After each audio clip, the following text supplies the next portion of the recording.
Estaba descargando ahí, justo me había quedado la descarga del video anterior, así que no quería que se perdiera. Ahí va, ahí quedó. Bien.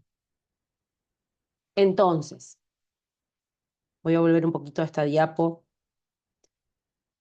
En el proceso que nosotros vamos a hacer nuestra identificación de peligros, va a ser en el proceso del empastado y la dispersión, ¿tá? Yo acá mencionaba un poco lo que era el proceso de empastar y dispersar. Ya sea en un tanque o en una olla, el proceso es el mismo. ¿Ah? Lo que va a cambiar es lo que decíamos recién, las capacidades, obviamente uno va a tener más capacidad que en otra, y de alguna manera también el proceso en una olla va a ser un proceso mucho más abierto que el proceso en un tanque. ¿Me explico? Y hago un poquito hincapié en esto para cuando apliquemos la NTP 937 podamos justamente identificar qué procedimiento de trabajo estamos o frente a qué procedimiento de trabajo vamos a estar en ese escenario que cada uno se va a crear. ¿Ah? Este sistema, si bien tiene una tapa, no es un sistema hermético 100%. Sin embargo, el tanque, ¿sí? Vamos a ver que es un sistema que está mucho más cerrado. ¿Tá? Más allá de que yo tenga una tapa en esa boca de descarga, es un sistema que está mucho más cerrado que en una olla. No sé si me siguen con ese concepto, ¿sí? Acá también decíamos, puedo tener un montón de mejoras, como el enclavamiento de la tapa, la protección y demás, pero puede fallar.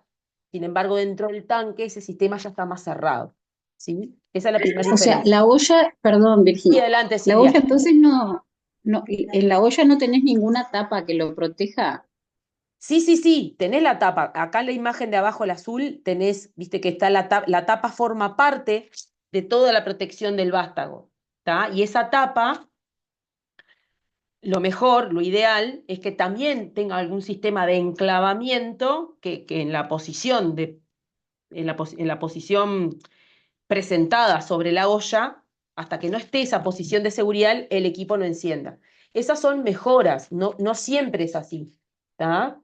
Yo les digo cómo yo lo fui viendo en el proceso de mis años de trabajo en la industria química, en este caso en la fábrica. Yo vi el equipo como el que está arriba, el verde, sin nada. Después vi operativo el equipo con la protección solamente. Y después la mejora que fue la extracción localizada en la tapa y que tuvieron enclavamiento. Como eso fue como gradualmente, en forma paulatina, se fueron dando las distintas mejoras porque todo, como yo siempre digo, nada está escrito en piedra y nada es infalible, ¿verdad? Entonces, en la práctica se demostró, pucha, la tapa la levantan para seguir rascando el vástago, lo que decía hoy. Entonces, después se buscaron otras mejoras para que eso no ocurra, ¿tá? Entonces, siempre es como a prueba, ¿no? Vamos generando una mejora, la vamos evaluando, es eficaz, no es eficaz, no, hay que mejorarla, hay que hacerle un cambio, hay que capacitar al personal, ahí arranca todo el proceso, ¿no? De ese control operacional, bueno, ¿esto sirve o no sirve? Porque muchas veces pasa, no es el capricho de uno decir, hay que proteger la máquina, también hay que evaluar que esa protección sea eficiente, que sea acorde al proceso, porque no podemos agregar algo que sea, que genere un daño mayor o que ofrezca un peligro mayor para el trabajador y que operativamente no sea eficiente, ¿sí? Entonces ellos lleva un tiempo, no es algo que lo instalé hoy y ya está, lleva mucho tiempo. Entonces yo un poco comentaba, vi todo ese proceso de nada a todo, ¿tá? En el medio pueden haber un montón de variantes, ¿tá? Y eso les va a pasar en un montón de otros procesos. Entonces, cuando hablamos del proceso de empastado y dispersión, ya sea en una olla o en un tanque, vamos a hablar del primer mini proceso, ¿no? Que va a ser la primer premezcla donde va a estar involucrada una fase líquida, ¿sí? Y un material particulado. Voy a ir un poquito para atrás en la presentación para recordar esos componentes, ¿sí? Acá teníamos esta imagen muy visual, que no es exactamente una estequiometría exacta de esas cantidades, pero cada color representa un grupo, ¿tá? Nosotros en este proceso inicial vamos a tener una mezcla de solventes, que puede ser solamente agua y algún aditivo, puede ser una mezcla de solventes orgánicos, si hablamos de una pintura epoxi o algún esmalte sintético, y ese va a ser nuestro primer ingrediente en nuestro tanque o en nuestra olla, ¿sí? Yo no puedo, como yo les contaba la vez pasada, cuando arranco una torta, no pongo la harina primero. Entonces primero pongo mi fase líquida, ¿no? Los huevos, la leche, voy homogenizando eso hasta de a poco ir incorporando el azúcar, la harina, etcétera, etcétera. Cada uno tiene su receta, pero la base es la misma. Ya cambia si hacemos una masa, ya es otra cosa. Pero si hacemos una torta o una preparación, yo sé, de una masa licuada, por lo general siempre arrancamos con los huevos, la leche y después de a poco incorporamos lo seco. Acá es lo mismo. Vamos a empezar nuestro proceso con una fase líquida y sobre esa fase líquida vamos a ir incorporando el material particulado, ¿tá? Que va a ser el pigmento y la carga. Vamos a repasar un poquito eso, ¿sí? Entonces, si yo estoy evaluando, por ejemplo, una fabricación de una pintura látex, una pintura al agua, no me va a interesar mucho evaluar el agua, ¿sí? Hacer una evaluación de riesgo químico del agua, por decirlo de alguna manera. Pero sí del pigmento, de la carga, porque son materiales particulados, ¿sí? Ahora, si estamos hablando de una preparación de una pintura, un esmalte sintético, un epoxi o demás, ahí sí voy a tener solventes orgánicos, por lo general una mezcla que ya más o menos les fuimos comentando y en el trabajo de campus le mencioné otros solventes, además de los que están acá. Voy a iniciar mi proceso con esos solventes y sobre eso voy a empezar a agregar el material particulado, el pigmento y la carga. ¿Me explico? ¿Tá? Repasando brevemente, entonces serían los materiales particulados, tenemos los pigmentos, dióxido de titanio, negro de humo, óxido de hierro, etc. Las cargas, mencioné solamente dos, la más utilizada es el carbonato de calcio, ¿sí? Está el zinc también, pero el más utilizado es carbonato de calcio. Y después solventes, butiglicol, aguarrás, sileno, creo que vos, Silvia, elegiste sileno, ¿puede ser? Sí, no importa, ya te seguí, se te trancó ahí el audio. Si no me acuerdo, si no miré mal, creo que vos habías elegido sileno. Hay un compañero creo que eligió guarrás. La mayoría eligió isopropílico, creo. Salvo Fernando, que creo que eligió negro de humo, y un compañero hasta ahora dióxido de titanio. No me acuerdo quién, pero fue los que vi rápidamente. ¿Tá? Profe, ¿cómo anda? Hola, Germán. Bien, consulta. Eso se puede subir ahora de noche porque me interesa, porque yo trabajo con el alcohol isopropílico Sí. y no uso ninguna protección ni nada porque creo que no hace nada. Hasta que empiece a leer la ficha, hasta se olvida. Ah, bueno, vamos a mirarlo. Ahora lo bichamos bien. Capaz que lo Está, podemos usar como ejemplo a la hora de hacer un ejercicio práctico ahora entre todos para repasar la aplicación de la NTP 937. ¿Está? ok, gracias. De nada. Entonces, ¿por qué vuelvo acá para repasar un poco la composición? Porque quiero que entiendan que cuando hagamos este mini escenario, yo les voy a dar la libertad que ustedes elijan si van a hacer su proceso en una olla con dispersor o en un tanque. ¿Sí? Entonces ahí pensar, bueno, voy a agregar primero mi fase líquida y después el material particulado. Pensar en ese proceso, no importa si es agua, si es solvente. Primero, pensar en ese proceso de agregado y de manipulación en la olla o en el tanque. ¿Ah? Eso como primer elemento. En ese escenario, obviamente, vamos a decir, y ya aprovechamos para que nos quede ese escenario planteado para la evaluación de riesgo químico, que es lo que a mí más me interesa. ¿Tá? Entonces, por ejemplo, Silvia fue una de las que eligió sileno. Entonces, por ejemplo, va a estar tal vez con otros solventes orgánicos en esa mezcla dentro de la olla o dentro del tanque, ¿sí? Y vamos a definir después, cuando hagamos el ejercicio también, entre todos, cantidades. Yo acá voy a tener mi limitante que decía hoy, va a ser 1000 kilos en la capacidad total. ¿Ah? Entonces, bueno, va a ser un poco a ojímetro, vamos a decir la verdad. No, ahora yo no tengo una receta exacta para decir son 200 litros de sileno y 400 de... No, no tengo esa cantidad. Pero vamos a ver cómo la misma técnica también tiene como esas limitantes, ¿no? La técnica te habla de mililitros, de litros, ¿no? O sea, vamos a buscar algo que se acerque a una escala industrial. De repente, si estamos en un laboratorio, sí podemos evaluar 200 mililitros de un solvente, ¿sí? O 500 mililitros o un litro. Acá no, no vamos a ir a esa cantidad. Vamos a escalar a cantidades que se asemejen más al proceso, ¿tá? Eso por un lado. Entonces, esperen que yo quería mostrar algo más antes de avanzar. Entonces, el proceso, ese escenario mínimo va a ser el empastado y dispersión de tal pigmento, de tal o de tal carga, la que ustedes hayan elegido para hacer la evaluación, o mi dispersión va a ser a partir del el agregado de tal solvente orgánico en la olla o en el tanque. ¿Tá? Y sobre eso es donde después se va a empezar a agregar los demás ingredientes. Pero lo único que quiero que hagamos es ese procesito cortito de empastado y dispersión. ¿Tá? Cuando hablamos de empastado y dispersión, en realidad lo que primero ocurre es la humectación del material particulado en esa fase líquida. ¿Tá? Que eso lleva un rato, en la medida, yo no arranco primero a agregar todo así de una, o sea, voy agregando de a poco paulatinamente para que eso se vaya homogenizando. El proceso de dispersión en realidad lleva muchas horas, por eso yo hacía hincapié en el dibujito, en la imagen de esta ilustración. El trabajador no va a estar ahí las 6 horas que necesita el pigmento dispersarse. Hay pigmentos que precisan más tiempo y otros precisan menos, porque va de la mano con la dureza del pigmento, ¿tá? O con lo fino de ese material particulado. Hay pigmentos que van a llevar, no sé, una dispersión de 4 horas o de 3 horas y otros que van a llevar 8. ¿Sí? Entonces, eso va a estar también definido en la formulación. Eso el trabajador tiene que seguir la orden de fabricación. No hay mucha historia con eso.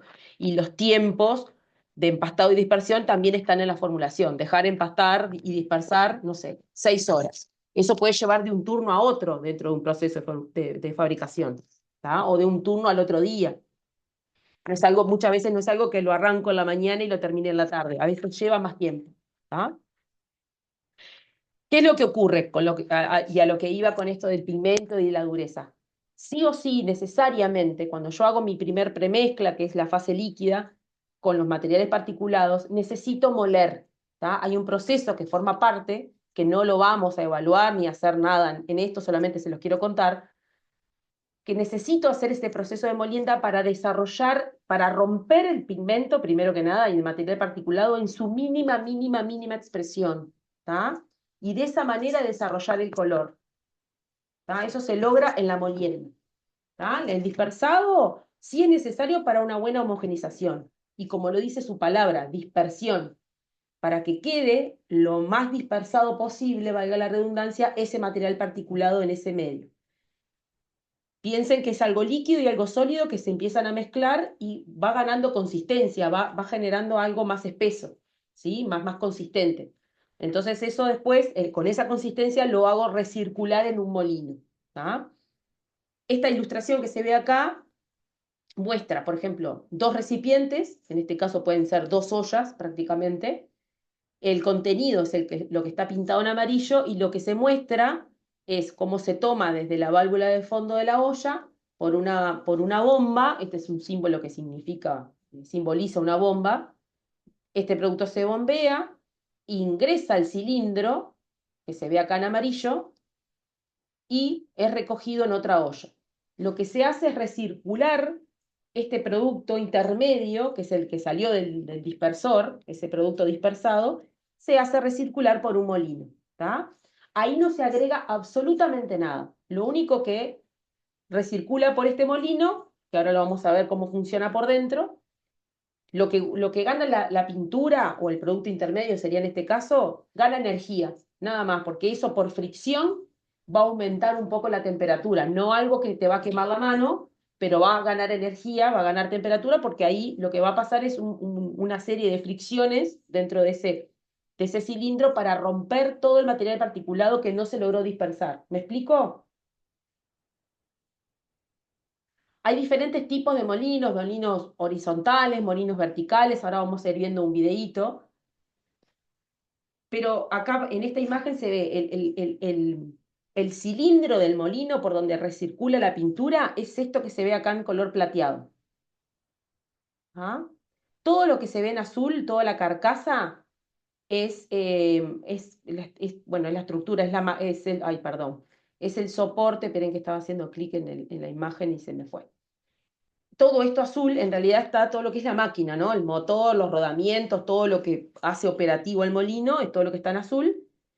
Lo que está acá es una bomba neumática, que se le llama sandpiper, hay diferentes tipos de bombas.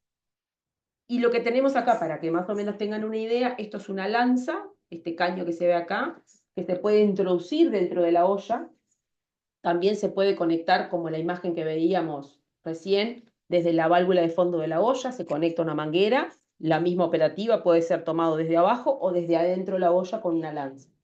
Esta bomba va a tomar el producto, ¿sí? Como se ve acá, con esta cañería, va a tomar acá. Hay un filtro que retiene cualquier impureza, cualquier cosa que se haya caído accidentalmente o lo que fuera, va a pasar por este filtro, va a venir por esta manguera y va a entrar dentro del cilindro que vemos acá plateado. ¿Ah? Del otro lado no se ve, va a haber una cañería de descarga, entonces el producto entra, recircula, ¿sí? Un tiempo determinado, porque eso también está seteado en la máquina, yo necesito, eso se calcula por el caudal del producto que va ingresando, va a tener una estadía mínima ahí adentro, va a ir recirculando y lo voy a recoger en otro recipiente, ¿sí? Como decía, acá no se agrega nada, lo que hacemos es solamente recircular ese producto intermedio en este molino para que se rompa todo el material particular. Vamos a ver un videíto o dos que yo les dejé también en los materiales. Esto es nada, no quiero que se asusten, no es parte del proceso que vamos a evaluar, pero me parece que está bueno que conozcan también algunas otras maquinarias que no son comunes. Acá vamos a ver en este video distintos molinos, como les comentaba, molinos horizontales, molinos verticales, y vamos a ver una breve operativa de un trabajador cómo conecta justamente la olla al dispositivo. Este molino se llama molino Optimil, es un molino vertical, funcionalmente es lo mismo que un molino horizontal, y como verán siempre están muy cerca de tanques, vieron que acá hay tanques, o sea, siempre están ubicados justamente para su uso lo más próximo al punto de operación. Estos equipos son fijos, no los puedo mover, ¿no? Entonces operativamente los tengo que ubicar en lugares estratégicos en el área de producción. Lo voy a detener un segundito acá. Ay, no. No me odien, chicos. Le erro en la pausa. Ahí viene.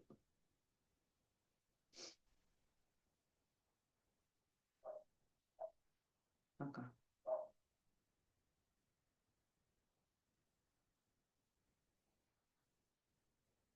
Acá se ve, por ejemplo, el cilindro abierto.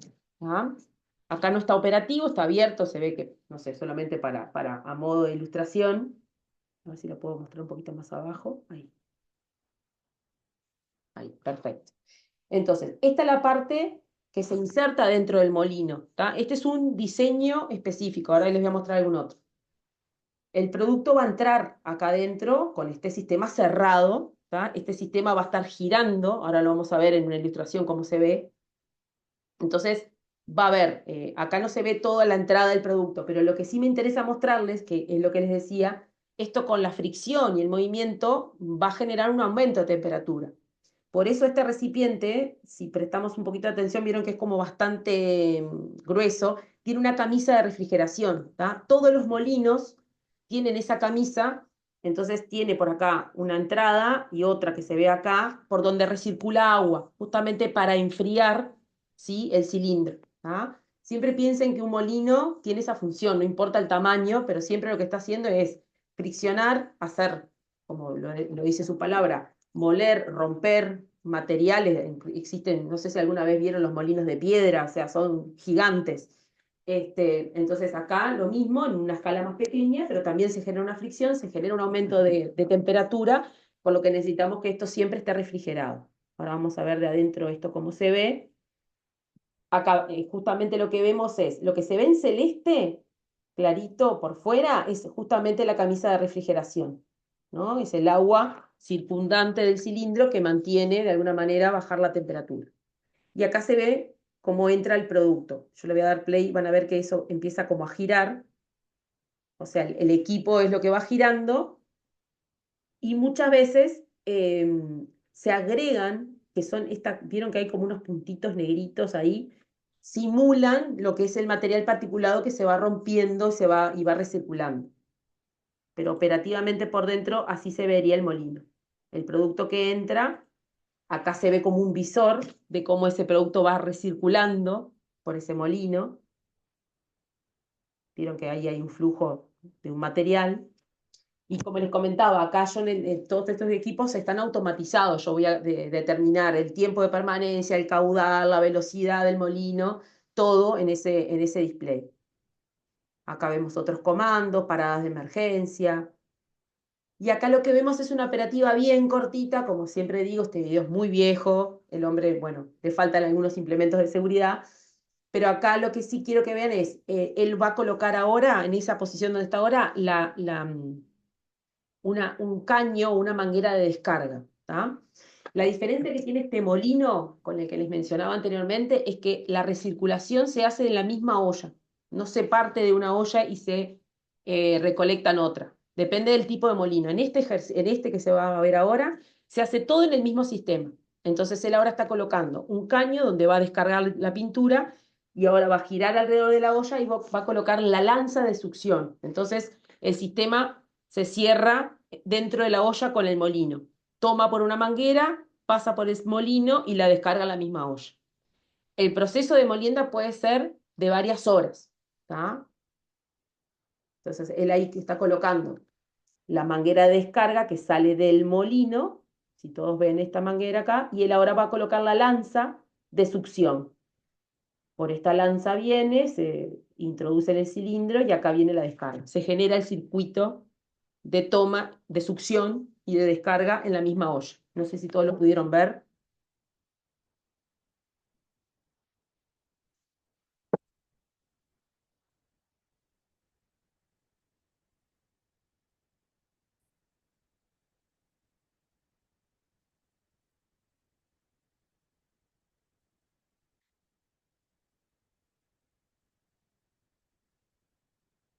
Y ahí se cierra el circuito.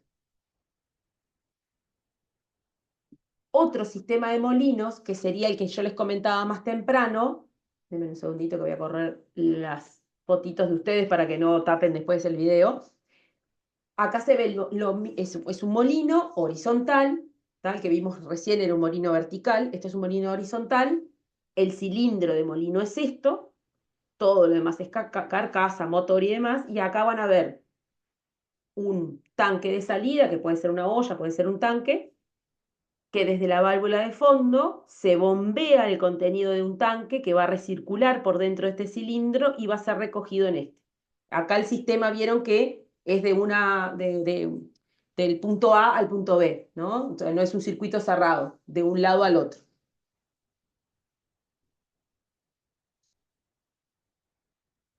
Acá lo que hace foco el video es justamente en cómo se ve adentro de este cilindro. Esta es otra tecnología. Estos son discos, ¿sí? No es un serpentín, son discos que van girando y hay material que se ve, además de la pintura que van a ver que circula, es un material, ay, perdón, no es un material particulado, son perlas, perdón, perlas de vidrio o perlas de circonio, que son material súper duro. Entonces, cuando esto empieza a funcionar, estos discos se empiezan a mover en este sentido y levantan y empiezan a mover todo ese material particulado, todas esas perlas, perdón, que van a chocar con los discos, con las paredes, y eso es lo que va a hacer y va a ayudar a la fricción y al romper el material particulado. ¿Vieron cómo eso se empieza a elevar? Y empieza a chocar entre las paredes, entre las mismas perlas, y todo ese movimiento es lo que va haciendo romper el material particulado dentro del molino. ¿Sí? ¿Lo vieron? ¿Lo pudieron identificar cómo funcionaría?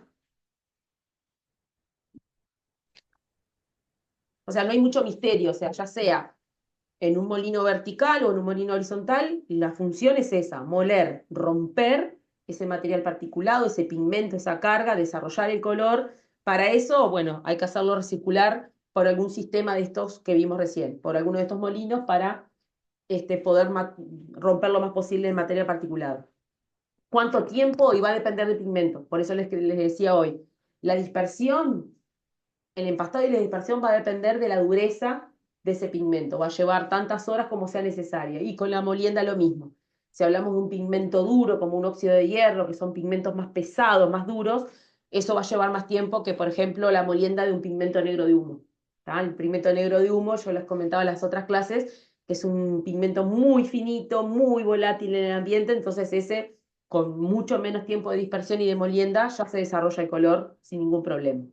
¿ah? Ahí ya estamos Y entrando en... eso Sí, después lleva una limpieza, ese tanque, porque ¿cómo haces con esas partículas y todo eso? No sé, no me sí, doy cuenta. sí, acá lo que pasa es lo mismo que le comentaba hoy a Santiago, creo que fue que preguntó por el disco. Acá lo mismo, terminé de moler y lo que hago es recircular. Con el mismo solvente de la fabricación de ese producto, hago recircular solvente para limpiarlo. Si fue agua, limpio con agua. ¿Tá? Por lo general siempre se hace como una limpieza más cruda, digo limpieza así porque siempre es complicada la limpieza, no es fácil. Siempre, por lo general tenemos, en las industrias hay, perdón, solvente de limpieza o agua de limpieza para estas cosas que después se reutiliza en una fabricación. ¿Me explico? Si el agua del lavado del molino y el dispersor lo puedo reutilizar en la dilución que vamos a ver ahora, la idea siempre es reutilizarlo. Siempre va a haber un residuo, ¿no? Siempre va a quedar algún solvente sucio sin usar o algún agua que quedó también sucia para eso. Por eso, la idea es que todas las plantas y las industrias con este tipo de procesos hagan su tratamiento de agua. A nosotros ahí en la planta de pintura Cinca no me detuve, pero teníamos una planta de tratamiento físico-químico y una planta de destilación. Entonces todo lo que era solvente sucio se destilaba y se reutilizaba en algún proceso. Y los barros y residuos que quedaban se hacían disposición a la intendencia. ¿No? Pero sí, todo obviamente se trata de utilizar los líquidos de la formulación para el lavado y reutilizarlo en la formulación final. ¿Está, Silvia? No sé si fui clara con la respuesta. Está, viene bien. Justamente en este proceso que viene ahora, que es la dilución, ¿sí? En la dilución, ¿qué es lo que voy a agregar? Ya lo dice su palabra, ¿tá? Y acá y también está expresado en esta frase en negrita. Recuerden que yo este material también se los dejé en el aula, ¿tá? Para reforzar y mirar algo si necesitan. En la dilución, primero voy a hacer una revisión del color, porque justamente dispersé, molí, bueno, vamos a ver cómo está ese color, ¿se desarrolló o necesita más tiempo de molienda? ¿Sí? Eso se hace en el laboratorio. En el laboratorio se hacen ensayos y se revisa la cuña, se hace un análisis de que no haya ningún material particulado. Imagínense comprar una pintura, ponerse a pintar y que queden pintitas de cosas secas y duras ahí que no se dispersaron y que no se molieron completamente. Entonces el laboratorio hace su análisis y determina si ahí necesita o no ese producto intermedio más molienda. ¿Tá? Lo importante es que después del proceso de molienda ya no puedo agregar ningún tipo de material particulado. Yo no puedo volver atrás mi proceso para volver a moler.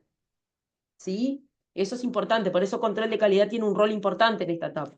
¿Tá? Determinar si eso está bien, si necesita agregarse más pigmento para volver a moler o lo que fuera. ¿Tá?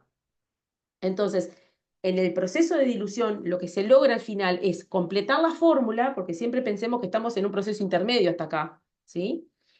Adicionando que todo lo líquido que falte, yo ya ahora no puedo agregar, como decía recién, ningún material particulado, ni carga ni pigmento. Entonces ahí voy a agregar el solvente que resta agregar de la fórmula. Si usé solvente para lavar el molino, va a ser lo que voy a tirar a la formulación, lo que voy a agregar.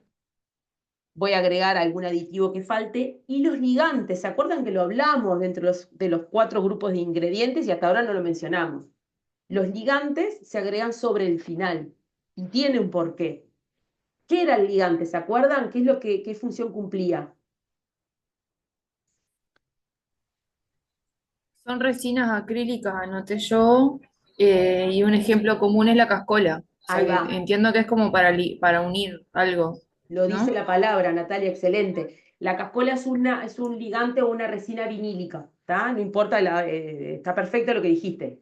Justamente el ligante lo que va a hacer es ligar todo eso para cuando yo lo vaya a aplicar en la pared y se seque, forme esa película. ¿Tá? ¿Y por qué se les ocurre, como yo les comentaba recién del proceso de la molienda, por qué el ligante no va al comienzo? ¿Por qué no muelo todo el producto final? ¿Qué se les ocurre?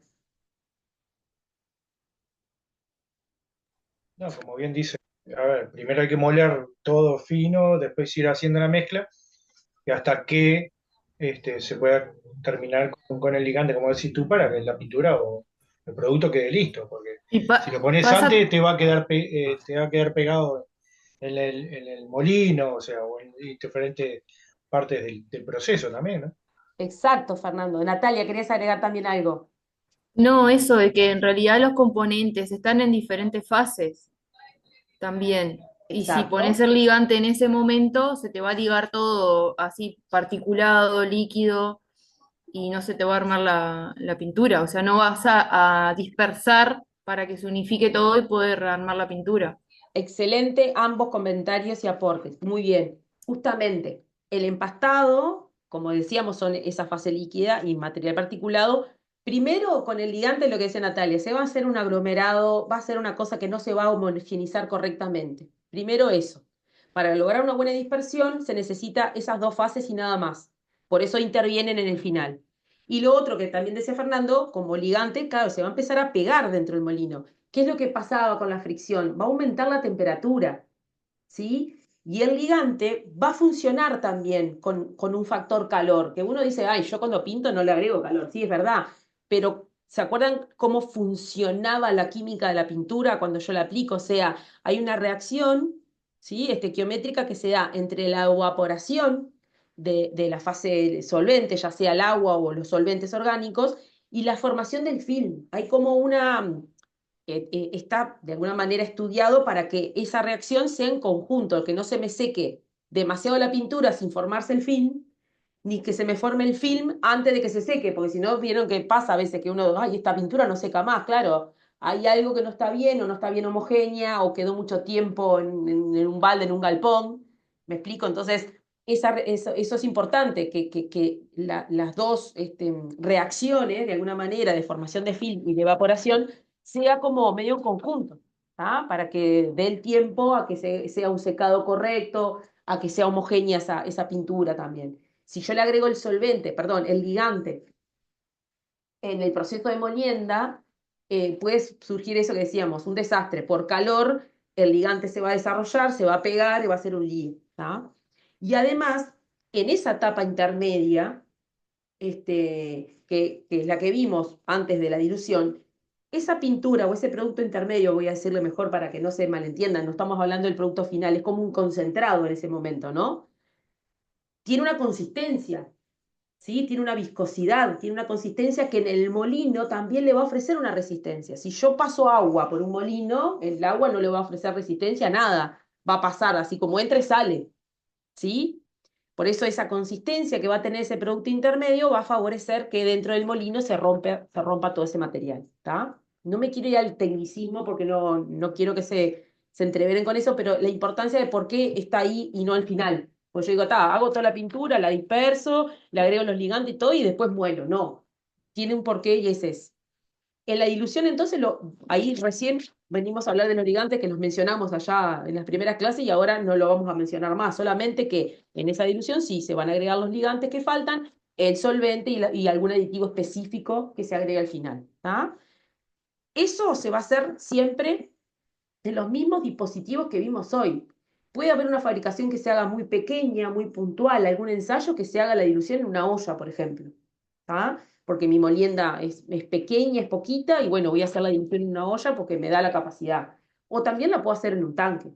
¿Ah? O sea, los equipos para el proceso que viene después de la dilución son los mismos. ¿Ah? Por eso no nos vamos a detener en esto. Y a mí me interesa más la otra operación, la de empastado y dispersión, porque el trabajador va a estar expuesto mucho más a ese solvente, en el caso de que hayan elegido obviamente el solvente para evaluar, o a ese material particulado, ¿sí? Acá la dilución, como decíamos, es exactamente igual con los mismos equipos. Y una vez que está el producto final, se lleva la muestra al laboratorio, etcétera, arranca el proceso de envasado, ¿tá? Yo no me quiero detener en el proceso de envasado para ganar tiempo y meternos en la evaluación de riesgo químico, que me interesa más, pero desde el G material hay varios videos del proceso donde se ve el envasado. Al comienzo, cuando vimos el videito de Inca, les fui mostrando algunos lugares, algunas cintas transportadoras, pero a los efectos de la fabricación de pintura voy a dejarlo por acá, no los quiero entreverar con más información. Videos hay de sobra una cantidad, ¿está? Ahora vamos a hablar un poquito de la evaluación de riesgo químico y ahí vamos a ir generando algún escenario, ¿tá? Para hacer esta evaluación y que les quede a ustedes para el trabajo final, ¿tá? ¿Cómo estamos de hora? Se va a cortar esto en breve. ¿Tá? Yo para que quede todo en un mismo video, si les parece, cortamos, salimos todos de esto y volvemos a entrar. ¿Les parece? Y ya queda todo dentro de un mismo video. Brillante. Voy a dejar de Sí. compartir. Dejar de compartir. Voy a darle pausa a la grabación. Y ¿dónde estaba acá?